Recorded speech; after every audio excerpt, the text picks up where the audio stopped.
Let's talk a bit about innovation, because the Cayman Islands flag and your technical expertise has actually had a significant impact on what that yacht code looks like today and what it's going to look like in the future. What about innovation? Because we're having challenges now with propulsion, with fuels, with autonomous ships.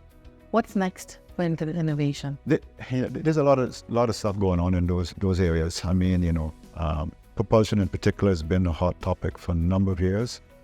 We continue to work within the Radiant Zone Group and within the International Maritime Organization to ensure that the needs, the desires of the yachting area in particular, and I keep talking about yachting because it's an area that tends to change much more rapidly and in the merchant shipping side. Historically, we have also been very supportive of different ways, different types of hulls. And more recently, autonomous ships have become a major issue.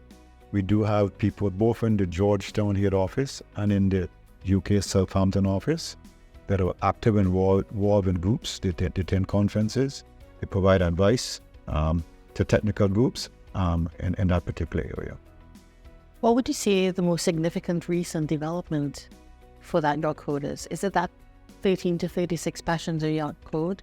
Yeah, I mean, which is probably a little old, but still significant, because we found ourselves back in the mid-2010s being the yacht flag of choice, particularly for large yachts. Up until the mid-2010s, the yacht code that we had at that time only applied for up to 12 passengers. From the 13th passenger onwards, and we saw our background here with a cruise ship over there, full SOLAS passenger ship requirements, safer life at sea requirements, international convention we talked about earlier, would kick in. We took a position that in yachting, there was enough grounds to also extend up to 36 passengers. So Cayman actually was the lead in expanding the code, which is now part 2 of the Radiant Zone Yacht Code. We actually wrote the code.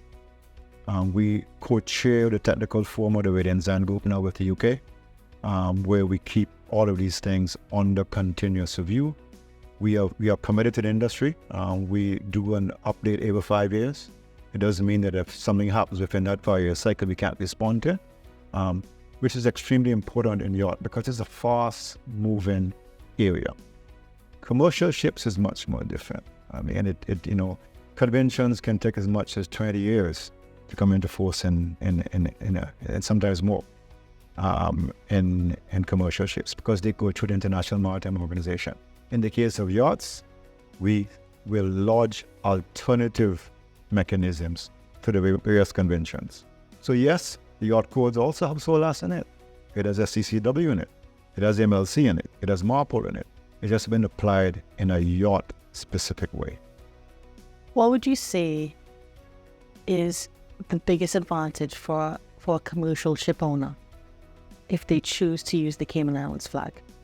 I think increasingly all port state control organizations, not just in Paris, Tokyo, or the US, throughout all of the various, there's an increasing focus on the quality of vessels.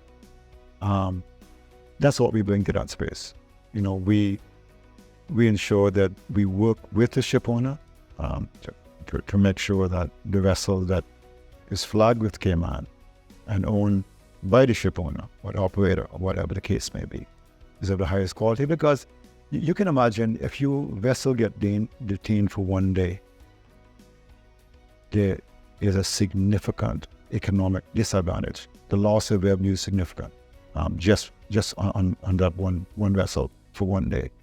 And we've seen that increasingly post-state control organizations are becoming increasingly vigilant and applying international conventions. We help you, we support you to ensure that those requirements are met on an ongoing basis.